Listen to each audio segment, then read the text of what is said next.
ನಮಸ್ತೆ ವೀಕ್ಷಕರೇ, ಬೃಹತ್ ಜಾತಕಂ ವಿಶೇಷ ಕಾರ್ಯಕ್ರಮಕ್ಕೆ ತಮ್ಮೆಲ್ಲರಿಗೂ ಪ್ರೀತಿಯ ಸ್ವಾಗತ. ನಾನು ಕಾವ್ಯ ಆಚಾರ್ಯ. ಎಂದಿನಂತೆ ಈ ದಿನದ ಪಂಚಾಂಗ, ಈ ದಿನದ 12 ರಾಶಿಗಳ ಫಲಾನುಫಲಗಳು ಹಾಗೆ ದಿನದ ವಿಶೇಷತೆಯ ಬಗ್ಗೆ ತಿಳಿಸ್ಕೊಡೋಕೆ ನಮ್ಮ ಜೊತೆ ಶ್ರೀ ಶ್ರೀ ಶ್ರೀ ವೆಂಕಟರಮಣ ಭಟ್ ಗುರೂಜಿಗಳಿದ್ದಾರೆ. ಹಾಗಾದರೆ ಮತ್ತೆ ಆಗ್ತಡ ಬನ್ನಿ ಕಾರ್ಯಕ್ರಮಕ್ಕೆ ಗುರೂಜಿಯವರನ್ನು ಬರಮಾಡಿಕೊಳ್ತಾ ಈ ಒಂದು ಕಾರ್ಯಕ್ರಮವನ್ನು ಶುರು ಮಾಡ್ತಾ ಹೋಗೋಣ. ನಮಸ್ತೆ ಗುರೂಜಿ, ಕಾರ್ಯಕ್ರಮಕ್ಕೆ ಸ್ವಾಗತ. ನಮಸ್ಕಾರ. ಎಸ್ ಗುರೂಜಿಯವರನ್ನ ಕಾರ್ಯಕ್ರಮಕ್ಕೆ ಬರಮಾಡಿಕೊಂಡಿದ್ದಾಯಿತು. ಮತ್ತೆ ಆಗ್ತಡ ಇಂದಿನ ಒಂದು ಪಂಚಾಂಗ ಏನಿದೆ, ಹೇಗಿದೆ ಅನ್ನೋದನ್ನು ತಿಳಿಸ್ಕೊಡ್ತಾರೆ ಗುರೂಜಿಗಳು. ಗುರೂಜಿ. ಓಂ ಗುರುಬ್ರಹ್ಮ ಗುರುರ್ವಿಷ್ಣು ಗುರುರ್ದೇವೋ ಮಹೇಶ್ವರ ಗುರು ಸಾಕ್ಷಾತ್ ಪರಂ ಬ್ರಹ್ಮ ತಸ್ಮೈ ಶ್ರೀ ಗುರವೇ ನಮಃ. ಏಕ ಏವ ಪರಬ್ರಹ್ಮ ಪರಮಾತ್ಮ ದಿಗಂಬರಃ ಸ್ವಯಮೇವ ಗುರು ಸಾಕ್ಷಾತ್ ಶುಭ್ರಾಯ ಪಾತು ನಃ ಸದಾ. ಕಾರುಣ್ಯಮೂರ್ತಿಂ ಕಮನೀಯರೂಪಂ ದಿಗಂಬರಂ ಯೋಗಿಗಣೈಃ ಸುಪೂಜ್ಯಂ ಸ್ವಭಕ್ತರಕ್ಷಾರ್ಥಕೃತಾವತಾರಂ ಸುಬ್ರಾಯರಾಜಂ ಶರಣಂ ಪ್ರಪದ್ಯೆ. ಶ್ರೀಪಾದರಾಜಂ ಶರಣಂ ಪ್ರಪದ್ಯೆ. ನಮಃ ಶಾಂತಾಯ ದಿವ್ಯಾಯ ಸತ್ಯಧರ್ಮಸ್ವರೂಪಿಣೆ ಸ್ವಾನಂದಾಮೃತತೃಪ್ತಾಯ ಶ್ರೀಧರಾಯ ನಮೋ ನಮಃ. ಶ್ರೀ ಗುರುಭ್ಯೋ ನಮಃ. ಶ್ರೀ ಕ್ರೋಧಿನಾಮ ಸಂವತ್ಸರ ದಕ್ಷಿಣಾಯನ ಹೇಮಂತ ಋತು ಮಾರ್ಗಶಿರ ಮಾಸ ಶುಕ್ಲಪಕ್ಷ ಸಪ್ತಮಿ ಭಾನುವಾರ ಶತಭಿಷಾ ನಕ್ಷತ್ರ ವರ್ಯಾನ್ನಾಮ ಯೋಗ ವಣಿಜ ಕರ್ಣ. ಇದು ಇವತ್ತಿನ ಪಂಚಾಂಗ. ಈ ದಿನದ ಪಂಚಾಂಗದ ಬಗ್ಗೆ ಗುರೂಜಿಗಳು ತಿಳಿಸ್ಕೊಟ್ರು. ಇನ್ನು ಮುಂದಿನದಾಗಿ ನೋಡೋದಾದರೆ ಈ ದಿನದ 12 ರಾಶಿಗಳ ಫಲಾನುಫಲಗಳು ಏನಿದೆ ಅನ್ನೋದನ್ನು ತಿಳಿಸ್ಕೊಡ್ತಾರೆ. ಮೊದಲನೇದಾಗಿ ಮೇಷರಾಶಿ. ಓಂ ಆಸತ್ಯೇನ ರಜಸಾ ವರ್ತಮಾನೋ ನಿವೇಶಯನ್ನಮೃತಂ ಮರ್ತ್ಯಂಚ ಹಿರಣ್ಯಜೇನ ಸವಿತಾ ರಥೇನ ದೇವೋ ಜಾತಿ ಭುವನಾ ವಿಪಶ್ಯನ್. ಓಂ ಅಗ್ನಿಂ ದೂತಂ ವೃಣೀಮಹೇ ಹೋತಾರಂ ವಿಶ್ವವೇದಸಂ ಅಸ್ಯ ಯಜ್ಞಸ್ಯ ಸುಕ್ರತುಂ ಯೇಷಾಮೀಶೇ ಪಶುಪತಿಃ ಪಶೂನಾಂ ಚತುಷ್ಪದಾಮುತ ಚ ದ್ವಿಪದಾಂ ನಿಷ್ಕ್ರೀತೋ ಯಜ್ಞಿಜಂ ಭಾಗಮೇತು ರಾಜಸ್ಪೋಷಾ ಯಜಮಾನಸ್ಯ ಸಂತು. ಜಪಾ ಕುಸುಮ ಸಂಕಾಶಂ ಕಾಶ್ಯಪೇಜಂ ಮಹದ್ಯುತಿಂ ತಮೋರಿಂ ಸರ್ವಪಾಪಘ್ನಂ ಪ್ರಣತೋಸ್ಮಿ ದಿವಾಕರಂ. ಇಡೀ ಜಗತ್ತಿನಲ್ಲಿ ಶ್ರೇಷ್ಠವಾದದ್ದು ಯಾವುದು? ಶ್ರೇಷ್ಠವಾದದ್ದು ಯಾವುದು ಜಗತ್ತಿನಲ್ಲಿ? ಯಾವುದು? ಸಮಯ. ಸಮಯ ಶ್ರೇಷ್ಠವಾದದ್ದು. ಅದಕ್ಕೂ ಆ ಸಮಯದಕ್ಕಿಂತ ಇನ್ನೂ ಶ್ರೇಷ್ಠವಾದದ್ದು ನಮ್ಮ ಶರೀರ. ಯಾಕೆಂತಂದರೆ ಶರೀರ ಇದ್ದರೆ ಶರೀರ ಮಾಧ್ಯಮ ಖಲು ಧರ್ಮ ಸಾಧನಂ. ನಮ್ಮ ಶರೀರ ಇವತ್ತು ಗಟ್ಟಿಯಾಗಿದ್ದರೆ ಧರ್ಮ ಸಾಧನೆಗೆ ಅನುಕೂಲವಾಗ್ತದೆ. ಅದಕ್ಕಾಗಿ ಶರೀರ ಗಟ್ಟಿಯಾಗಿರಬೇಕು. ನಾವೆಲ್ಲರೂ ಕೂಡ ಎಲ್ಲರೂ ಹೇಳ್ತಾರೆ ನನ್ನ ಪ್ರಾಣಕ್ಕಿಂತ ನಾನು ಯಾರನ್ನು ಪ್ರೀತಿಸ್ತೇನೆ ಅಂತ ಕೇಳಿದ್ರೆ ಯಾರು ಏನು ಹೇಳ್ತಾರೆ? ಅದಕ್ಕೆ ಯಾರು ಧ್ರುವ ಕುಮಾರ ಅವನು ಹೇಳ್ತಾನೆ, ನೀನು ಯಾರನ್ನ ನನ್ನನ್ನೇ ನಾನು ಪ್ರೀತಿಸ್ತೇನೆ, ಬೇರೆ ಯಾರನ್ನೂ ನಾನು ಪ್ರೀತಿಸೋದಿಲ್ಲ. ಅದಕ್ಕೆ ಉದ್ಧರೇತ್ ಆತ್ಮನಾತ್ಮಾನಂ. ಮೊದಲು ನಿನ್ನ ಉದ್ಧಾರವನ್ನು ನೀನು ಮಾಡ್ಕೊ ಅಂತ ಭಗವಂತ ಹೇಳಿದ್ದಾನೆ. ಮೊದಲು ನಿನ್ನನ್ನು ನೀನು ಪ್ರೀತಿಸು. ಮೊದಲು ನಿನ್ನನ್ನು ನೀನು ಪ್ರೀತಿಸು, ಮೊದಲು ನಿನ್ನ ಉದ್ಧಾರವನ್ನು ನೀನು ಮಾಡ್ಕೋ. ಯಾಕಂದ್ರೆ ನಾವೆಲ್ಲ ನೋಡ್ತಾ ಇದ್ದೇವೆ, ಇನ್ನೊಬ್ಬರು ಉದ್ಧಾರಕ್ಕೆ ಹೋಗ್ತೇವೆ. ಅಂದರೆ ಇದು ಯಾವ ರೀತಿ ಆಧ್ಯಾತ್ಮಿಕವಾಗಿ ಹೇಳಬೇಕು ಅಂತಂದರೆ ಯಾವ ರೀತಿ ಹಿಂದೆ ರಾಘವೇಂದ್ರ ಸ್ವಾಮಿಗಳು 9 ತಿಂಗಳ ಬಾಳಂತಿಯನ್ನು ಬಿಟ್ಟು ಹಾಗೆ ಹೊರಟುಬಿಟ್ರು. ಅವರು ಹಾಗೆ ಮನೇಲಿ ಬಿಟ್ಟು ಹಾಗೆ ಹೊರಟುಬಿಟ್ರು. ಮುಂದೆ ಏನಾಗ್ತದೆಯೋ ಏನು ಬಿಡ್ತದೆಯೋ ಅವರು ಏನೂ ಆಲೋಚನೆ ಮಾಡಲಿಲ್ಲ. ಎಲ್ಲಿಗೆ ಹೋದರು ಅವರು ತಪಸ್ಸಿಗೆ ಹೋದರು, ಕಾಡಿಗೆ ಹೋದರು. ಅವರು ಅಲ್ಲಿ ಹೋದಾಗ ಆಮೇಲೆ ಅವರು ಜ್ಞಾನಿಗಳಾಗಿ ಬಂದ ಮೇಲೆ ಅವರ ಹೆಂಡತಿ ಅಲ್ಲೊಂದು ಪಿಶಾಚಿ ಜನ್ಮವನ್ನು ತಾಳ್ಕೊಂಡು ಮರದ ಮೇಲೆ ಕೂತ್ಕೊಂಡಿತ್ತಂತೆ. ಆ ಪಿಶಾಚಿ ಜನ್ಮಕ್ಕೆ ಮುಕ್ತಿಯನ್ನು ಸದ್ಗತಿಯನ್ನು ಕೊಟ್ಟು ಯಾವ ರೀತಿ ಆಧ್ಯಾತ್ಮಿಕವಾಗಿ ಆಚರಣೆ ಮಾಡೋದು ಅಂತಂದರೆ ಆ ಥರವಂತೆ ಆಧ್ಯಾತ್ಮಿಕವಾಗಿ ಆಚರಣೆ ಮಾಡೋದು ಅಂದರೆ, ಯಾಕೆಂದರೆ ನಾವು ಎಲ್ಲರೂ ಪ್ರತಿಯೊಬ್ಬರು ಈಗ ನಿಮಗೆ ಹಸಿವಾಗಿದೆ ಅಂತಂದರೆ ನಾನು ಊಟ ಮಾಡಿದ್ರೆ ನಿಮಗೆ ಹೊಟ್ಟೆ ತುಂಬುವುದಿಲ್ಲ. ಇದು ಹಾಗೆ, ಕರ್ಮನೂ ಹಾಗೆ ಅಂತೆ. ನಾವು ಬರಬೇಕಾದ್ರೆ ನಾವು ಯಾವ ರೀತಿ ಒಬ್ಬರೇ ಬಂದಿದ್ದೇವೆ, ಹೋಗಬೇಕಾದ್ರೂ ಒಬ್ಬರೇ ಹೋಗಲೇಬೇಕು. ಅದನ್ನು ಯಾರು ತಡಿಲಿಕ್ಕೆ ಸಾಧ್ಯ ಇಲ್ಲ. ಹಾಗಾಗಿ ಬರುವಾಗ ಒಬ್ಬನೇ, ಹೋಗುವಾಗ ಒಬ್ಬನೇ, ಬರುವಾಗ ಖಾಲಿ ಕೈ, ಹೋಗುವಾಗಲೂ ಕೂಡ ಖಾಲಿ ಕೈಯೇ. ಹಾಗಾದರೆ ಏನು ತಗೊಂಬಂದಿದ್ದೆ ನೀನು? ಇಲ್ಲಿಂದನೇ ತಗೊಂಡಿದ್ದು. ಏನೇ ಸಂಪಾದನೆ ಮಾಡಿದರೂ ಕೂಡ, ಜ್ಞಾನ ಸಂಪಾದನೆ ಮಾಡಲಿ, ಧನ ಸಂಪಾದನೆ ಮಾಡಲಿ, ಅಥವಾ ಜನ ಸಂಪಾದನೆ ಮಾಡಲಿ, ಎಲ್ಲವೂ ಕೂಡ ಇಲ್ಲೇ ಸಂಪಾದನೆ ಮಾಡಿದ್ದು ಇಲ್ಲಿಗೆ ಬಿಡಬೇಕು. ಹಾಗಾಗಿ ಇದು ನಮಗೆ ಪ್ರತಿ ಸೆಕೆಂಡು ಬರಬೇಕು.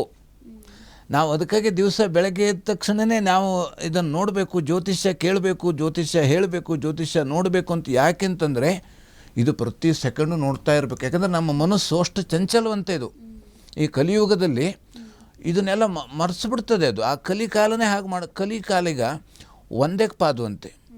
ಕಲಿಕಾಲ ಅಂದರೆ ಭಗವಂತನ ಸ್ಮರಣೆ ಮಾಡುವವರು ಎಷ್ಟೋ ಕೋಟಿಗೆ, ಎಷ್ಟೋ ಬೆರಳೆಣಿಕೆಯಲ್ಲಿ ಮಾತ್ರ ಜನ, ಅಂದರೆ ಅಷ್ಟು ಭಕ್ತಿಯಿಂದ ಸ್ಮರಣೆ ಮಾಡೋಂತಕ್ಕಂಥವ್ರು. ಹಾಗಾಗಿ ಇವತ್ತಿನ ದಿವಸ ವಿಶೇಷವಾಗಿ ಮೇಷರಾಶಿಯವರಿಗೆ ಶತ್ರುಗಳಿಂದ ಸಮಸ್ಯೆ ಬರತಕ್ಕಂಥದ್ದು, ಸಾಲ ಬಾಧೆ ಆಗತಕ್ಕಂಥದ್ದು. ಹಾಗಾಗಿ ದೇಹಕ್ಕೆ ಸ್ವಲ್ಪ ಪೆಟ್ಟಾಗುವ ಸಾಧ್ಯತೆ. ಅಂದರೆ ನಾವು ಏನೋ ವಾಹನವನ್ನು ಚಲಿಸ್ಕೊಂಡು ಹೋಗ್ತಾ ಇರ್ತೇವೆ, ಅಥವಾ ಮನೆಯಲ್ಲೇ ನಾವು ಓಡಾಡ್ತಾ ಇರ್ತೇವೆ, ಅಲ್ಲಿ ಏನೋ ಸ್ವಲ್ಪ ಕಾಲು ಎಡುವುದು, ಅದಕ್ಕೆ ತಗ್ಗಿ ಬಗ್ಗಿ ನಡಿಬೇಕು ಅಂತ ಹೇಳಿದ್ದಾರೆ. ತಗ್ಗಿ ಬಗ್ಗಿ ನಡಿಬೇಕು ಅಂದರೆ ನಾವು ಮೇಲ್ಗಡೆ ಹಿಂಗೆ ನೋಡ್ಕೊಂಡು ನಡೆಯೋದಲ್ವಂತೆ. ನಮ್ಮ ಕಾಲು ಬುಡದಲ್ಲಿ ಏನಿದೆ ಅಲ್ಲಿ ನೋಡ್ಕೊಂಡು ನಾವು ನಡೆದಾಗ ನಾವು ಎಡವಿ ಬೀಳೋದಿಲ್ಲ, ಕಾಲು ಜಾರೋದಿಲ್ಲ. ಹಾಗಾಗಿ ಅಷ್ಟು ನಾವು ಜಾಗ್ರತೆಯಿಂದ ನಡೀತಕ್ಕಂಥದ್ದು. ಸಾಧು ಸಂತರ ಭೇಟಿ ಮಾಡುವಂಥ, ಸಾಧು ಸಜ್ಜನರ ಸಂಘ ಮಾಡುವಂಥ, ಸಾಧು ಸಜ್ಜನರ ದರ್ಶನ ಮಾಡುವಂಥ ಭಾಗ್ಯ ಇವತ್ತಿನ ದಿವಸ ಬರತಕ್ಕಂಥದ್ದು. ನಾವು ಎಲ್ಲೋ ದೇವಸ್ಥಾನಕ್ಕೆ, ದೇವರ ದರ್ಶನಕ್ಕೆ ಅಥವಾ ತೀರ್ಥಕ್ಷೇತ್ರಕ್ಕೆ ಹೇಳುವಂಥ ಒಂದು ಮನಸ್ಸು ನಮಗೆ ಇವತ್ತಿನ ದಿವಸ ಬರತಕ್ಕಂಥದ್ದು. ಹಾಗೆ ವೃತ್ತಿಯಲ್ಲಿ ಲಾಭ. ಯಾಕೆಂತಂದರೆ ಮನಸ್ಸು ನಮಗೆ ಇವತ್ತಿದೆ ಅಂದರೆ ಇವತ್ತಂತಲ್ಲ, ಈ ಕ್ಷಣ ಹಿಂಗಿದ್ದಿದ್ದು ಇನ್ನೊಂದು ಕ್ಷಣದಲ್ಲಿ ಸಿಟ್ಟು ಬರ್ಬೋದು. ಸಿಟ್ಟು ಬಂದಿದ್ದು ಮತ್ತೆ ಶಾಂತವಾಗ್ತಾನೆ. ಅಂದರೆ ಇದು ಯಾವುದು ಹಾಗೆ. ಸಿಟ್ಟು ಕೂಡ ಶಾಶ್ವತ ಅಲ್ಲ, ಶಾಂತನೂ ಕೂಡ ಶಾಶ್ವತ ಅಲ್ಲ. ಜ್ಞಾನ ಮಾತ್ರ ಶಾಶ್ವತ. ವಿಜ್ಞಾನ ಶಾಶ್ವತ ಅಲ್ಲ, ಜ್ಞಾನ ಶಾಶ್ವತ. ಯಾಕೆಂದರೆ ವಿಜ್ಞಾನ ಬದಲಾವಣೆ ಆಗ್ತಾ ಹೋಗ್ತದೆ. ವಿಜ್ಞಾನ ಆವಿಷ್ಕಾರಗಳು ಈಗ ಹಿಂದೆ ಇದ್ದಿದ್ದ ಗಾಡಿ ಈಗಿಲ್ಲ. ಈಗ ಗಾಡಿಯಲ್ಲೂ ಕೂಡ ವ್ಯತ್ಯಾಸ ಆಗದೆ, ಹಾಗೆ ನಮ್ಮ ಗಾಡಿಯಲ್ಲೂ ಕೂಡ ವ್ಯತ್ಯಾಸ ಆಗ್ಬಿಟ್ಟದೆ. ಯಾವ ರೀತಿ ಹಿಂದೆ ಅಷ್ಟು ವರ್ಷ ಬದುಕ್ತಿದ್ರು, 100 ವರ್ಷ 120 ವರ್ಷ ಬದುಕ್ತಿದ್ರು. ಈಗ ನಮಗೆ ಆಯುಷ್ಯಮಾನ ಕೂಡ ಕಡಿಮೆ ಆಗ್ತಾ ಬಂದದೆ. ಹಾಗಾಗಿ ನಾವು ಇವತ್ತಿನ ದಿವಸ ವಿಷ್ಣು ಸಹಸ್ರನಾಮ ಪಾರಾಯಣ ಮಾಡುವುದರಿಂದ ಎಲ್ಲ ರೀತಿಯಲ್ಲಿ ಶುಭ ಫಲವನ್ನು ಕಾಣಬಹುದು. ಇನ್ನು ವೃಷಭ ರಾಶಿ, ಸಭೆಗಳಲ್ಲಿ ಅಥವಾ ಸಮಾರಂಭಗಳಲ್ಲಿ ಭಾಗಿಯಾಗುವಂಥ ಸಾಧ್ಯತೆ, ಸ್ವಲ್ಪ ಉದರ ಬಾಧೆ ಬರತಕ್ಕಂಥದ್ದು. ಇನ್ನು ಸ್ತ್ರೀಯರಿಗೆ ಸ್ವಲ್ಪ ನಷ್ಟ ಆಗುವಂಥ ಸಾಧ್ಯತೆ ಇದೆ. ವೃತ್ತಿಯಲ್ಲಿ ಅನುಕೂಲ ಇರತಕ್ಕಂಥದ್ದು. ವಿಷ್ಣು ಸನ್ನಿಧಾನಕ್ಕೆ ಅಕ್ಕಿಯನ್ನು ಅಥವಾ ಹೆಸರು ಕಾಳು ದಾನ ಮಾಡೋದರಿಂದ ಎಲ್ಲ ರೀತಿಯಲ್ಲಿ ಶುಭ ಫಲವನ್ನು ಕಾಣಬಹುದು. ಇನ್ನು ಮಿಥುನ ರಾಶಿಯಲ್ಲಿರುವವರಿಗೆ ಪ್ರಯಾಣದಲ್ಲಿ ತೊಂದರೆ ಬರತಕ್ಕಂಥ ಸಾಧ್ಯತೆ ಇದೆ. ಬಂಧುಗಳಿಂದ ಸ್ವಲ್ಪ ಕಲಹ. ಅಂದರೆ ನಾವು ಇವತ್ತು ಏನೋ ನಮಗೆ ನೆಂಟರು ಇಷ್ಟು ಅಂತ ಏನೋ ಒಂದು ಮಾತು ಹೇಳ್ತೇವೆ. ಯಾವ ರೀತಿಯಲ್ಲಿ ಅಂತಂದರೆ, ಈಗ ನಮಗೆ ಏನೋ ಒಂದು ಸ್ನೇಹಕ್ಕಾಗಿ ಏನೋ ಒಂದು ಮಾತು ಹೇಳಿಬಿಡ್ತೇವೆ, ಅದು ಬೇಸರವನ್ನು ಉಂಟು ಮಾಡತಕ್ಕಂಥದ್ದು. ಹಾಗಾಗಿ ನಾವು ಆದಷ್ಟು ಮಾತು ಆಡಿದರೆ ಹೋಯಿತು, ಮುತ್ತು ಒಡೆದರೆ ಹೋಯಿತು. ಮಾತು ಆಡಿದ್ಮೇಲೆ ನಾವು ಮತ್ತದನ್ನು ತೆಗೆದುಕೊಳ್ಳಿಕ್ಕೆ ಆಗೋದಿಲ್ವಂತೆ. ಹಾಗಾಗಿ ನಾವು ವಿಚಾರ ಮಾಡಿ ಮಾತಾಡತಕ್ಕಂಥದ್ದು. ಅದಕ್ಕಾಗಿ ಆದಷ್ಟು ನಾವು ಆ ರೀತಿಯಲ್ಲಿ ನಮ್ಮ ಮಾತಿನಲ್ಲಿ ನಿಗಾ ವಹಿಸಬೇಕಾಗ್ತದೆ. ಇವತ್ತಿನ ದಿವಸ ಸಂಗಾತಿ ಸಹಕಾರ ಸಿಗತಕ್ಕಂಥದ್ದು. ವ್ಯಾಪಾರದಲ್ಲಿ ಇವತ್ತಿನ ದಿವಸ ಸ್ವಲ್ಪ ಲಾಭ ಆಗುವಂಥ ಸಾಧ್ಯತೆ ಇದೆ. ಹಾಗೆ ಗ್ರಾಮದ ದೇವತಾ ದರ್ಶನ ಮಾಡುವುದರಿಂದ, ಧನ್ವಂತರಿ ಪ್ರಾರ್ಥನೆ ಮಾಡುವುದರಿಂದ ಶುಭ ಫಲವನ್ನು ಕಾಣಬಹುದು. ಇನ್ನು ಕರ್ಕಾಟಕ ರಾಶಿ, ಆರೋಗ್ಯದಲ್ಲಿ ವ್ಯತ್ಯಾಸ ಆಗುವಂಥ ಸಾಧ್ಯತೆ ಇದೆ. ಸಹೋದರರಲ್ಲಿ ಕಲಹ ಬರತಕ್ಕಂಥದ್ದು. ಸ್ತ್ರೀಯರಿಗೆ ಸ್ವಲ್ಪ ಸಾಲಬಾಧೆ. ದುರ್ಗಾ ಸನ್ನಿಧಾನಕ್ಕೆ ಕ್ಷೀರ ಸಮರ್ಪಣೆ ಮಾಡುವುದರಿಂದ ಎಲ್ಲ ರೀತಿಯಲ್ಲಿ ಶುಭ ಫಲವನ್ನು ಕಾಣಬಹುದು. ಇನ್ನು ಸಿಂಹರಾಶಿ, ಕುಟುಂಬದಲ್ಲಿ ಕಲಹ ಆಗತಕ್ಕಂಥದ್ದು. ಹಣಕಾಸಿನ ವಿಚಾರದಲ್ಲೂ ಕೂಡ ಕಲಹ ಬರತಕ್ಕಂಥದ್ದು. ಹಾಗೆ ಸ್ತ್ರೀಯರಿಗೆ ಸ್ವಲ್ಪ ಬುದ್ಧಿಬಲ ಹೆಚ್ಚಾಗತಕ್ಕಂಥದ್ದು ಅಥವಾ ಎಲ್ಲ ರೀತಿಯಲ್ಲಿ ಅನುಕೂಲ ಆಗತಕ್ಕಂಥದ್ದು. ಅಂದರೆ ವೃತ್ತಿಯಲ್ಲಿ ಸ್ವಲ್ಪ ಅನುಕೂಲ ಆಗುವಂಥ ಸಾಧ್ಯತೆ ಇದೆ. ಕೃಷ್ಣನಿಗೆ ತುಳಸಿಯನ್ನು ಅರ್ಪಣೆ ಮಾಡೋದರಿಂದ ಎಲ್ಲ ರೀತಿಯಲ್ಲಿ ಶುಭ ಫಲವನ್ನು ಕಾಣಬಹುದು. ಇನ್ನು ಕನ್ಯಾರಾಶಿ, ಕನ್ಯಾರಾಶಿಯಲ್ಲಿರೋರಿಗೆ ದೇಹದ ಬಲ ಕುಸಿಯುತ್ತದೆ. ಅಂದರೆ ನಿಶಕ್ತಿ ಬರತಕ್ಕಂಥದ್ದು. ಇಲ್ಲ, ನಾನು ಊಟ ಮಾಡ್ತಾ ಇದ್ದೇನೆ, ಇದು ಮಾಡ್ತೇನೆ, ಆದರೂ ನನಗೆ ಇನ್ನೂ ಶಕ್ತಿನೇ ಇಲ್ಲ. ಅಂದರೆ ಮಾನಸಿಕವಾಗಿ ಶಕ್ತಿ ಸ್ವಲ್ಪ ಕುಸಿಯುವಂಥದ್ದು. ಅದಕ್ಕೆ ಮನಸ್ಸು ಗಟ್ಟಿಯಾಗಿದ್ದರೆ, ಮನಸ್ಸಿದ್ದಲ್ಲಿ ಮಾರ್ಗ. ಯಾರು ನಮಗೆ 1000 ಜನ ನಮಗೆ ತೊಂದರೆ ಕೊಡ್ಲಿಕ್ಕೆ ಬಂದರೂ ಕೂಡ ನಮ್ಮ ಮನಸ್ಸು ಗಟ್ಟಿಯಾಗಿದ್ದರೆ ಯಾರು ಏನು ಮಾಡ್ಕೊಳ್ಳಿಕ್ಕೂ ಆಗೋದಿಲ್ವಂತೆ. ನಮ್ಮ ಮನಸ್ಸು ಸ್ವಲ್ಪ ಭಯದಿಂದ ಹೆದರುತ್ತೋ ಅಂತಾದರೆ ಅದು ಯಾರು ಬಂದರೂ ನಾವೇ ಹೆದರೋಗ್ಬಿಡ್ತೇವೆ. ಆ ಹುಲಿನೂ ಕೂಡ ನಾವು ಹೆದರ್ಸ್ಲಿಕ್ಕೆ ಆಗ್ತದೆಯಂತೆ. ಹುಲಿನೂ ಕೂಡ, ಅದು ಹುಲಿ ಕಂಡ್ರೆ ನಮಗೆ ಹೆದರಿಕೆ ಬರಬಾರ್ದು. ಹುಲಿ ಬಂದರೂ ಕೂಡ ನಾವು ಗಟ್ಟಿಯಾಗಿದ್ದರೆ ಹುಲಿ ನಮ್ಮ ನೋಡ್ಕೊಂಡು ಅದು ಹೆದರು ಓಡೋಗ್ತದೆಯಂತೆ. ಹಾಗೆ ಆ ರೀತಿಯಲ್ಲಿ ಇನ್ನು ಕನ್ಯಾರಾಶಿಯಲ್ಲಿ ಕೃಷಿಕರಿಗೆ ಸ್ವಲ್ಪ ಅನುಕೂಲ ಆಗತಕ್ಕಂಥದ್ದು. ಹಾಗೆ ಬಟ್ಟೆ ವ್ಯಾಪಾರಿಗಳಿಗೆ ಅನುಕೂಲ ಆಗತಕ್ಕಂಥದ್ದು. ಹಾಲು ಮತ್ತು ಹೈನುಗಾರಿಕೋದ್ಯಮಕ್ಕೆ ಲಾಭ ಆಗತಕ್ಕಂಥದ್ದು. ಹಾಗೆ ಬಂಧುಗಳಲ್ಲಿ ಇವತ್ತಿನ ದಿವಸ ಉತ್ತಮವಾದಂಥ ಒಡನಾಟ ಇರತಕ್ಕಂಥದ್ದು. ಧನ್ವಂತರಿ ಜಪವನ್ನು ಮಾಡುವುದರಿಂದ ಎಲ್ಲ ರೀತಿಯಲ್ಲಿ ಶುಭ ಫಲವನ್ನು ಕಾಣಬಹುದು. 6 ರಾಶಿಗಳ ಫಲಾನುಫಲಗಳ ಬಗ್ಗೆ ಗುರೂಜಿಗಳು ತಿಳಿಸ್ಕೊಟ್ರು. ಬೃಹತ್ ಜಾತಕಂ ಈ ಒಂದು ಕಾರ್ಯಕ್ರಮದಲ್ಲಿ ಇನ್ನುಳಿದ ರಾಶಿಗಳ ಫಲಾನುಫಲಗಳ ಬಗ್ಗೆ ತಿಳಿದುಕೊಳ್ಳೋಣ ಒಂದು ಪುಟ್ಟ ವಿರಾಮದ ಬಳಿಕ.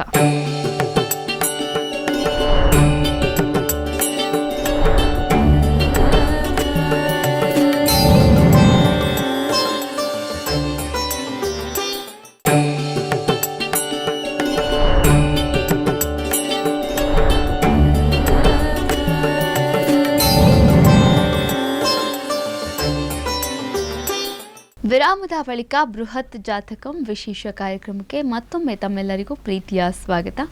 ಇನ್ನುಳಿದಂತೆ 6 ರಾಶಿಗಳಿದೆ. ಆ ರಾಶಿಗಳ ಒಂದು ಫಲಾನುಫಲಗಳು ಏನಿದೆ ಅನ್ನೋದನ್ನು ಗುರೂಜಿಯವರು ತಿಳಿಸ್ಕೊಡ್ತಾರೆ. ಇನ್ನು ತುಲಾ ರಾಶಿಯಿಂದ ಗುರುಗಳೇ, ತುಲಾ ರಾಶಿಯವರ ಫಲಾನುಫಲಗಳು ಏನಿದೆ ಅನ್ನೋದನ್ನು ತಿಳಿಸ್ಕೊಡಿ. ತುಲಾ ರಾಶಿಯಲ್ಲಿರೋರಿಗೆ ಇವತ್ತಿನ ದಿವಸ ಸ್ವಲ್ಪ ಕಾಲಿನ ಬಾಧೆ, ಸ್ವಲ್ಪ ಕಾಲಿಗೆ ಸಂಬಂಧಪಟ್ಟಂತೆ ನೋವು ಆಗತಕ್ಕಂಥದ್ದು, ಏನೋ ಸ್ವಲ್ಪ ನಡೆದಾಡುವಾಗ ಸ್ವಲ್ಪ ಏಟು ಬೀಳತಕ್ಕಂಥದ್ದು, ಇದೆಲ್ಲ ಆಗತಕ್ಕಂಥದ್ದು. ಆದ್ದರಿಂದ ನಾವು ಆದಷ್ಟು ಜಾಗ್ರತೆಯಿಂದ ನಡೆದಾಡ್ತಕ್ಕಂಥದ್ದು ಮುಖ್ಯ. ಉಗುರು ನೋವು ಬರತಕ್ಕಂಥ ಸಾಧ್ಯತೆ ಉಗುರಿಗೆ, ಯಾಕೆಂದರೆ ಒಂದು ಉಗುರು ಸ್ವಲ್ಪ ಏನೋ ಮಣ್ಣು ಸಿಕ್ಕಿದ್ರೆ ಅದು ನೋವು ಬರತಕ್ಕಂಥದ್ದು ಉಗುರು. ಹಾಗೆ ಬೇರೆ ಬೇರೆ ರೀತಿಯಲ್ಲಿ ಉಗುರು ಕಣ್ಣಾಗೋದು ಅಂತ ಹೇಳ್ತಾರೆ, ಅದರಿಂದಲೂ ಕೂಡ. ಹಾಗಾಗಿ ಆದಷ್ಟು ನಾವು ಜಾಗ್ರತೆ ವಹಿಸ್ತಕ್ಕಂಥದ್ದು ಮುಖ್ಯ. ಇನ್ನು ವ್ಯಯ, ಸ್ವಲ್ಪ ಅನಗತ್ಯವಾಗಿ ಖರ್ಚಾಗತಕ್ಕಂಥದ್ದು. ನಮಗೆ ಬೇಕೋ ಬೇಡವೋ ಸಂಬಂಧ ಇಲ್ಲ, ಒಟ್ಟಿನಲ್ಲಿ ಖರ್ಚಾಗತಕ್ಕಂಥದ್ದು. ಯಾಕಂದರೆ ಈಗ ಏನು ನೀರಿನಂತೆ ಖರ್ಚಾಗತಕ್ಕಂಥದ್ದು. ನೀರು ನಮಗೆ ಅದು ಯಾವ ರೀತಿ ಖರ್ಚಾಗ್ತದೆ, ನೀರು ಆಗ್ತದೆ ಅಂತ ನಾವು ಅದನ್ನು ಲೆಕ್ಕಕ್ಕೆ ವಹಿಸೋದಿಲ್ಲ. ಬೇಕಾಬಿಟ್ಟು ನೀರು ಬಿಡೋದು ಅಥವಾ ನಮ್ಮ ಅಗತ್ಯವನ್ನು ಮೀರಿ ಖರ್ಚು ಮಾಡ್ತಕ್ಕಂಥದ್ದು.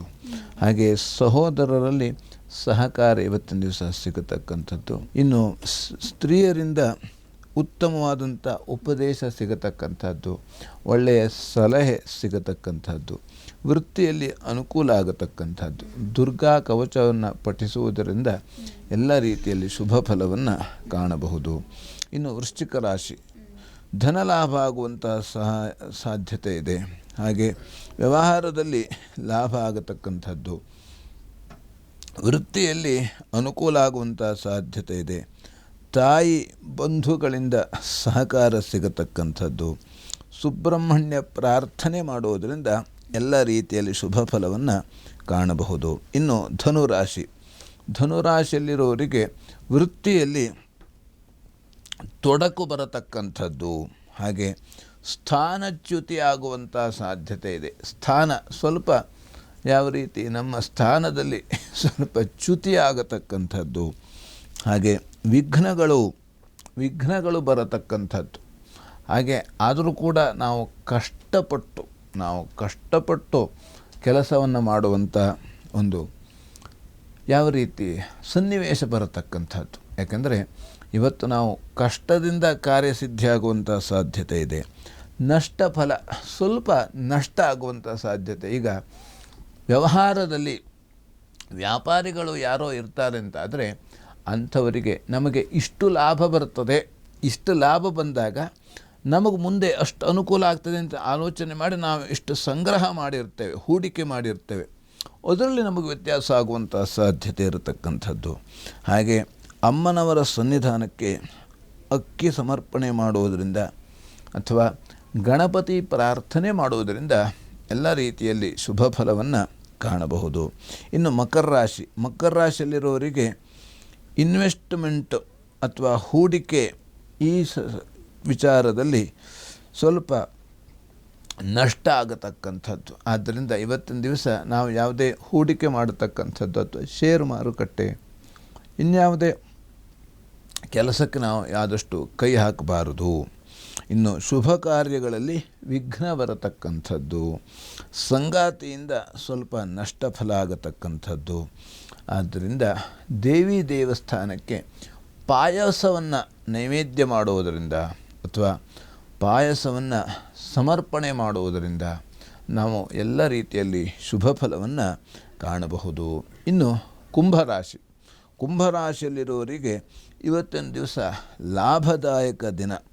ಹಾಗೆ ಯಾವ ರೀತಿ ವೃತ್ತಿಯಲ್ಲಿ ಸ್ವಲ್ಪ ಲಾಭ ಆಗತಕ್ಕಂಥದ್ದು. ಹಾಗೆ ಹಿರಿಯರಿಂದ ನಮಗೆ ಉತ್ತಮ ಸಲಹೆ ಸಿಗತಕ್ಕಂಥದ್ದು. ಈ ಸಲಹೆ ವಿಚಾರದಲ್ಲಿ ನಾವು ಯಾವ ರೀತಿ ಅಂತಾದರೆ ಯಾರು ಕೊಟ್ಟರೂ ಕೂಡ ಉತ್ತಮವಾದಂಥ ಸಲಹೆಯನ್ನು ಯಾರು ಕೊಟ್ಟರೂ ಸ್ವೀಕಾರ ಮಾಡಬೇಕಂತೆ. ಹಿರಿಯರು ಕೊಡಲಿ, ಕಿರಿಯರು ಕೊಡಲಿ ಅಥವಾ ಯಾರೇ ಕೊಡಲಿ, ನಾವು ಆ ಸಲಹೆಯನ್ನು ನಾವು ಸ್ವೀಕಾರ ಮಾಡಿ ನಾವು, ಯಾಕಂದರೆ ಪ್ರತಿಯೊಬ್ಬರಲ್ಲೂ ಕೂಡ ಭಗವಂತ ಇರ್ತಾನಂತೆ. ವೇದಿಕೆಯಲ್ಲಿ ಏನೋ ಮಾತಾಡಬೇಕು, ಯಾವುದೋ ಕಾರ್ಯಕ್ರಮದ ಬಗ್ಗೆ ಮಾತಾಡಬೇಕು ಅಂತ ಸಣ್ಣ ಮಕ್ಕಳು ಅವರೆಲ್ಲ ಸೇರಿದ್ರಂತೆ. ಅಲ್ಲಿ ಶೃಂಗೇರಿ ಜಗದ್ಗುರುಗಳು ಎದುರಿಗೆ ಅವರು ಆಡೋದಿತ್ತು. ಆವಾಗ ಅವರು ಜಗದ್ಗುರುಗಳು ಏನು ಮಾಡಿದ್ರಂತೆ, ಒಂದು ಪೆನ್ನು ಒಂದು ಪಟ್ಟಿ ಇಟ್ಕೊಂಡಿದ್ರಂತೆ.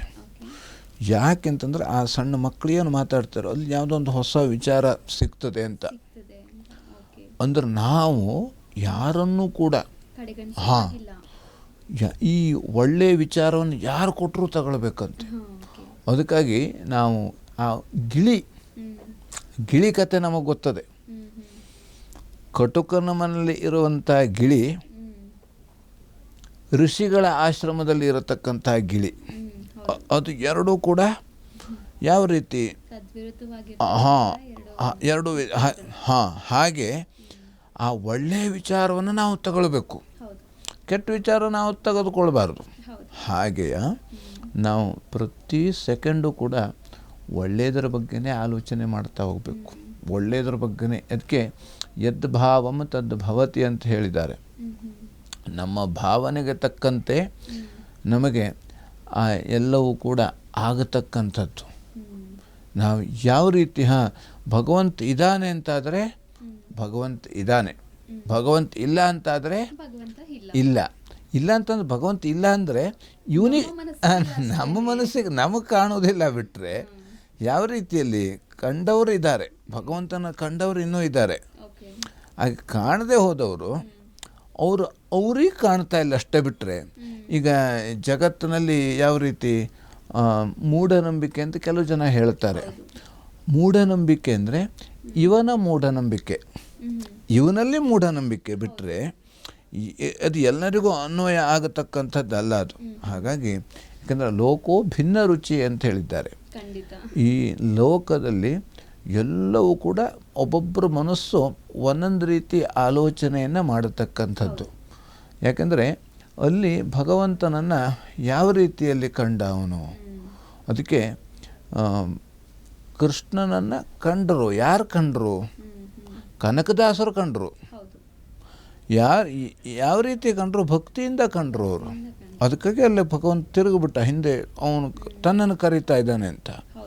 ಇಲ್ಲಿ 100 ಜನ ಕೂತ್ಕೊಂಡು ಅವನು ಭಜನೆ ಮಾಡಿದ್ರು, ಅವನು ಮುಂದೆ ತಿರುಗಲೇ ಇಲ್ಲ. ಕನಕದಾಸರು ಅಲ್ಲಿ ಕರೆದಾಗ ಅದು ಅಂದರೆ ಭಗವಂತನಿಗೆ ಬೇಕಾಗಿರೋದು ಭಕ್ತಿ.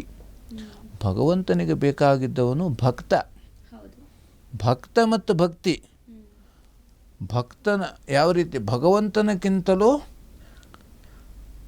ಭಕ್ತಿ ಮೇಲಂತೆ, ಭಕ್ತಿಗಿಂತಲೂ ಭಕ್ತ ಮತ್ತು ಮೇಲಂತೆ, ಭಗವಂತನಿಗಿಂತಲೂ ಭಕ್ತ ಮತ್ತು ಮೇಲಂತೆ. ಅದಕ್ಕೆ ಭಗವಂತನ ಸ್ಮರಣೆ ಯಾವತ್ತೂ ಮಾಡ್ತಾ ಇರೋದರಿಂದ ಅದಕ್ಕೆ ನಾರಾಯಣ ಹೇಳಿದ್ದಾನೆ, ಭಗವಂತ ಹೇಳಿದ್ದಾನೆ, ನಾನು ಲಕ್ಷ್ಮಿಯನ್ನಾದರೂ ಬಿಟ್ಟಿರ್ತೇನೆ, ಆದರೆ ಭಕ್ತನನ್ನು ಬಿಡೋದಿಲ್ಲ ಅಂತ ಹೇಳಿದ್ದಾನೆ. ಲಕ್ಷ್ಮಿಯವರು ಬಿಟ್ಟುಬಿಡ್ತಾನೆ ಅಂತೆ, ಹೆಂಡತಿಯನ್ನು ನಾನು ಬಿಡುತ್ತೇನೆ, ಆದರೆ ಭಕ್ತರನ್ನು ನಾನು ಬಿಡುವುದಿಲ್ಲ ಅಂತ ಆಶ್ವಾಸನೆ ಕೊಟ್ಟಿದ್ದಾನೆ. ಮೀನರಾಶಿಯಲ್ಲಿ ಇರತಕ್ಕಂಥವರು ಇವತ್ತಿನ ದಿವಸ ವ್ಯಾಪಾರಿಗಳಿಗೆ ಸ್ವಲ್ಪ ಹಾನಿ ಆಗತಕ್ಕಂಥದ್ದು, ಸ್ವಲ್ಪ ಖರ್ಚಾಗುವಂಥ ಸಾಧ್ಯತೆ ಇದೆ. ವ್ಯಾಪಾರದಲ್ಲಿ ನಷ್ಟ. ಆದಷ್ಟು ನಾವು ದೂರ ಪ್ರಯಾಣದಲ್ಲಿ ವಿಘ್ನ ಬರತಕ್ಕಂಥದ್ದು ಇವತ್ತಿನ ದಿವಸ ಒಳ್ಳೆಯದಲ್ಲ ಅಂತ ಇವತ್ತು ಸ್ವಲ್ಪ. ಇನ್ನು ಮುಂಚೆನೇ ನಾವು ಟಿಕೆಟ್ ಮಾಡಿಬಿಟ್ಟಿದ್ದೇವೆ, ಇವತ್ತು ನೀವು ಹೇಳ್ತಾ ಇದ್ದೀರಿ ಅಂತಂದರೆ ನಾವು ಅದಕ್ಕೆ ಸಂಬಂಧಪಟ್ಟಂತೆ ಭಗವಂತನ ಸ್ಮರಣೆ ಆದರೂ ಕೂಡ ಮಾಡಲೇಬೇಕು. ಯಾಕೆಂತಂದರೆ ಆದಷ್ಟು ನಾವು ಅದನ್ನು ಮುಂದೆ ಹಾಕಿದ್ರೆ ಒಳ್ಳೆಯದು. ಈಗ 1000 ಲಕ್ಷಗಟ್ಟಲೆ ವಿಮಾನ ಟಿಕೆಟ್ ಮಾಡ್ಕೊಂಡು ಮುಂದೆ ಹಾಕ್ಲಿಕ್ಕೆ ಅಥವಾ ಸಿಗೋದಿಲ್ಲ ಅಂತಂದರೆ ಆಗೋದಿಲ್ಲ. ಆದರೂ ಕೂಡ ಪ್ರಾರ್ಥನೆ ಮಾಡತಕ್ಕಂಥದ್ದು ಮುಖ್ಯ. ಹಾಗೆ ವಿಶೇಷವಾಗಿ ಇನ್ನು ವೃತ್ತಿಯಲ್ಲಿ ವಿಶೇಷವಾದಂಥ ಅನುಕೂಲ ಇದೆ, ಸಹಕಾರ ಇದೆ. ಇವತ್ತು ವಿಷ್ಣು ಸನ್ನಿಧಾನಕ್ಕೆ ತುಳಸಿಯನ್ನು ಅರ್ಚನೆ ಮಾಡಿಸುವುದರಿಂದ ಅಥವಾ ತುಳಸಿಯನ್ನು ಅರ್ಪಣೆ ಮಾಡುವುದರಿಂದ ಎಲ್ಲ ರೀತಿಯಲ್ಲಿ ಶುಭ ಫಲವನ್ನು ಕಾಣಬಹುದು. ಈ ದಿನದ 12 ರಾಶಿಗಳ ಫಲಾನುಫಲಗಳು ಏನಿದೆ ಅನ್ನೋದನ್ನು ಗುರೂಜಿಯವರು ತಿಳಿಸ್ಕೊಟ್ಟಿದ್ದಾರೆ. ಇನ್ನು ಮುಂದಿನ ಭಾಗದಲ್ಲಿ ನೋಡೋದಾದರೆ, ನಾವು ಯಾವಾಗಲೂ ಹೆಣ್ಮಕ್ಳು ಅಂದರೆ ಹಿರಿಯರು ಮನೆಯಲ್ಲಿ ಒಂದು ಮಾತು ಹೇಳ್ತಾ ಇರ್ತಾರೆ, ಸಂಜೆ ಹೊತ್ತಾಯಿತು ಬೇಗ ಮನೆಯಲ್ಲಿ ಅಂಗಳವನ್ನು ಗುಡಿಸ್ಬಿಟ್ಟು ಬಾಗಿಲಿಗೆ ನೀರನ್ನು ಹಾಕಿ ಸಂಜೆ ದೇವ್ರ ದೀಪವನ್ನು ಹಚ್ಚಿ ಅಂತ ಹೇಳಿಬಿಟ್ಟು. ಆದರೆ ಪ್ರತಿಯೊಂದಕ್ಕೂ ಕೂಡ ಏನೋ ಒಂದು ಕಾರಣ ಇದೆ. ಯಾಕಂದರೆ ಹಿರಿಯರು ಸುಮ್ಮನೆ ಹೇಳಲ್ಲ, ಹಿಂದಿನಿಂದ ಕೂಡ ಏನೋ ಒಂದು ಸಂಪ್ರದಾಯ ಇರುವಂಥದ್ದು. ಸಂಜೆ ಯಾಕೆ ಪೂಜೆಯನ್ನು ಮಾಡಬೇಕು ಅಂದರೆ, ಸಂಜೆ ಯಾಕೆ ದೀಪವನ್ನು ಹಚ್ಚಿಡಬೇಕು, ಅದರಲ್ಲೂ ಬಾಗಿಲ ಮುಂದೆ ದೀಪವನ್ನು ಹಚ್ಚೋದು ತುಂಬಾ ವಿಶೇಷವಾಗಿರುವಂಥದ್ದು. ಯಾಕೆ ದೀಪವನ್ನು ಹಚ್ಚಬೇಕು, ಇದ್ರ ಬಗ್ಗೆ ಹೇಳೋದಾದರೆ ಗುರುಗಳು? ಅದಕ್ಕೆ ನೀವೇ ಹೇಳಿದ್ರಿ ಸಂಜೆ, ಯಾಕೆಂದರೆ ಭಾಗ್ಯದ ಲಕ್ಷ್ಮೀ ಬಾರಮ್ಮ. ಲಕ್ಷ್ಮಿ ಬರಬೇಕು ಅಂತಾದರೆ ಎಲ್ಲಿ ಬರಬೇಕು? ಬಾಗಿಲಿಂದಲೇ ಬರಬೇಕು. ಯಾವ ರೀತಿ? ಅದು ಹೊಸ್ತಿಲು. ಅದಕ್ಕೆ ನಾವು ಹೊಸ್ತಿಲು ಪೂಜೆ, ಹೊಸ್ತಿಲಲ್ಲಿ ದೀಪ ಹಚ್ಚಬೇಕು. ಯಾಕಂದರೆ ಲಕ್ಷ್ಮಿ ಬರಬೇಕು ಅಂತಾದರೆ ಲಕ್ಷ್ಮಿ ಅವಳು ಶುಭ್ರಳಂತೆ, ಶುಭ್ರವಾಗಿರ್ತಾಳೆ ಅವಳು. ಲಕ್ಷ್ಮಿ ಯಾವರು ಕೂಡ ವಿಕಾರ ಇರೋದಿಲ್ಲ. ಶುಭ್ರಳು ಅಂದರೆ ಶುಚಿಯಿಂದ ಇರತಕ್ಕಂಥವಳು ಅವಳು. ಶುಚಿಯಿಂದ ಇರತಕ್ಕಂಥವಳು ಅಂದರೆ ಅಲ್ಲಿ ಅವಳು ಬರಲಿಕ್ಕೆ ಏನೇ ಇರಬೇಕು ಅಲ್ಲೂ ಕೂಡ ಶುಚಿ ಇರಬೇಕು. ಅದಕ್ಕೆ ನಾವು ಬಾಗಿಲನ್ನು ಸಾರಿಸ್ಬೇಕು ಅಂತ. ಬರೀ ಮನೆ ಶುಚಿ ಇದ್ರೆ ಸಾಕ ಅಥವಾ ಮನಸ್ಸು ಶುಚಿಯಾಗಿರ್ಬೇಕಾ ಗುರುಗಳೇ? ಎಲ್ಲವೂ ಬೇಕು. ಮನೆ ಶುಚಿ, ಮನಃಶುಚಿ ಎಲ್ಲವೂ ಕೂಡ ಇರಬೇಕು. ಯಾಕಂದರೆ ಯಾವ ರೀತಿ ನಮ್ಮ ಮನಸ್ಸು ಶುಚಿಯಾಗಿದ್ದರೆ ಆವಾಗ ಎಲ್ಲವೂ ಕೂಡ ಶುಚಿಯಾಗಿರ್ತದೆ. ಯಾಕಂದರೆ ನಮ್ಮ ಮನಸ್ಸಿಗೆ ತಕ್ಕಂತೆ ಪ್ರತಿಯೊಂದು ಇರತಕ್ಕಂಥದ್ದು. ನಮ್ಮ ಮನಸ್ಸು ಶುಚಿಯಾಗಿ ಇದ್ದಾಗ ನಮಗೆ ಅಲ್ಲಿ ಮುಂದೆ ಏನೇ ಕಸ ಇದ್ದರೂ ಕೂಡ ಅದು ನಮಗೆ ಕಾಣುತ್ತದೆ. ನಮ್ಮ ಮನಸ್ಸೇ ಶುಚಿಯಾಗಿರಲಾಳಾದರೆ ಅದು ಏನಿದ್ರು ಇವನ್ ಕಾಣೋದಿಲ್ಲ, ಕಂಡ್ರು ಕೂಡ ಅದ್ರ ಬಗ್ಗೆ ಗಮನ ಹರಿಸೋದಿಲ್ಲ, ಗಮನ ಹರಿಸೋದಿಲ್ಲ. ಅದಕ್ಕಾಗಿ ಅಂತಃಶುದ್ಧಿ ಬಾಹ್ಯ ಶುದ್ಧಿ.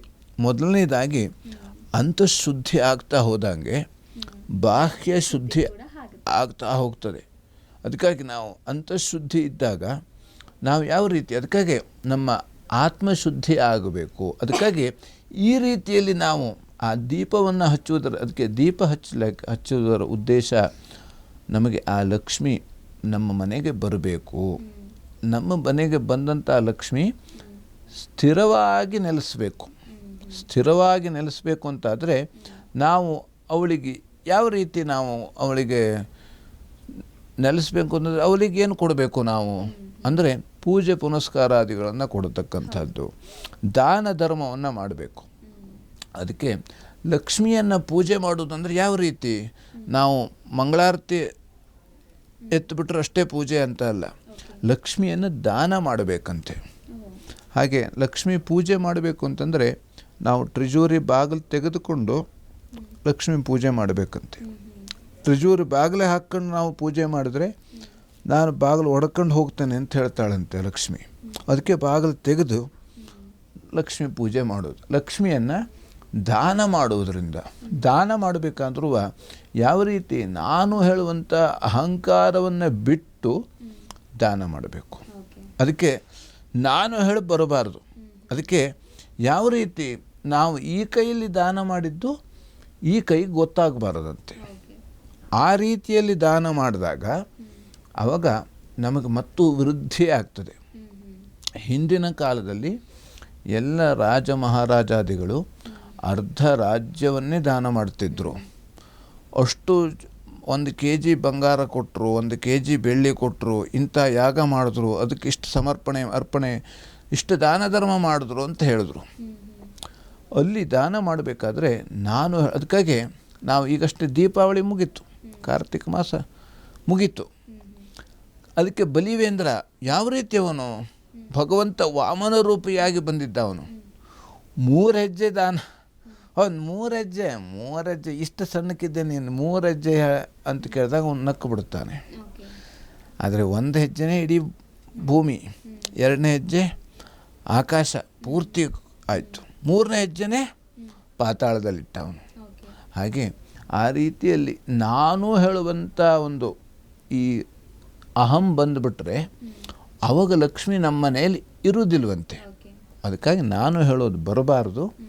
ಆ ರೀತಿಯಲ್ಲಿ ನಾವು ಸಾಯಂಕಾಲದಲ್ಲಿ ದೇವರ ಸನ್ನಿಧಿಯಲ್ಲಿ ಬಾಗಿಲ ಹೊಸ್ತಿಲಲ್ಲಿ ನಾವು ದೀಪವನ್ನು ಇಟ್ಟು ಪೂಜೆ ಮಾಡುವುದರಿಂದ ಅಥವಾ ನಮಸ್ಕಾರ ಮಾಡುವುದರಿಂದ, ದೀಪ ಹಚ್ಚುವುದರಿಂದ ನಮ್ಮ ಮನೆಯಲ್ಲಿ ಮಹಾಲಕ್ಷ್ಮಿ ಯಾವತ್ತೂ ಕೂಡ ಚಿರಕಾಲ ಇರ್ತಾಳೆ. ಗುರೂಜಿಯವರು ತುಂಬ ಚೆನ್ನಾಗಿ ತಿಳಿಸ್ಕೊಟ್ರು. ಯಾಕೆ ನಾವು ಸಂಜೆ ಹೊಸ್ತಿಲಿಗೆ ಪೂಜೆಯನ್ನು ಮಾಡಬೇಕು, ಹೊಸ್ತಿಲ ಬಳಿಯಲ್ಲಿ ದೀಪವನ್ನು ಇಡಬೇಕು ಅಂದರೆ ಲಕ್ಷ್ಮಿ ಬಾಗಿಲ ಮುಖಾಂತರ ಒಳಗೆ ಬರ್ತಾಳೆ. ಹೀಗಾಗಿ ಲಕ್ಷ್ಮಿಯಾಗಾಗಿ ಒಂದು ಬಾಗಿಲನ್ನು ತೆಗೆದಿಡುವಂತಹ ಕೆಲಸವನ್ನು ನಾವು ಮಾಡಿದ್ರೆ ಲಕ್ಷ್ಮಿ ನಮ್ಮ ಮನೆಯಲ್ಲಿ ನೆಲೆಸ್ತಾಳೆ ಅನ್ನೋದನ್ನು ಗುರೂಜಿಯವರು ತಿಳಿಸ್ಕೊಟ್ಟಿರುವಂಥದ್ದು.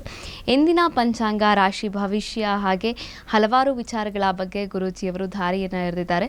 ನಮಸ್ಕಾರ ಗುರೂಜಿ. ಲೋಕಾಃ ಸಮಸ್ತಾಃ ಸುಖಿನೋ ಭವಂತು, ಸಮಸ್ತ ಸನ್ಮಂಗಳಾನಿ ಭವಂತು. ಎಲ್ಲರಿಗೂ ಕ್ಷೇಮವಾಗಲಿ. ವೀಕ್ಷಕರೇ, ಇದಾಗಿತ್ತು ಇಂದಿನ ಬೃಹತ್ ಜಾತಕಂ ವಿಶೇಷ ಕಾರ್ಯಕ್ರಮ. ಮುಂದಿನ ಕಾರ್ಯಕ್ರಮದಲ್ಲಿ ನಾನು ನಿಮ್ಮನ್ನು ಭೇಟಿಯಾಗ್ತೀನಿ. ಅಲ್ಲಿವರೆಗೂ ನೀವು ನೋಡ್ತಾ ಇರಿ ಅಶ್ವವೇಗ ವಾಹಿನಿ.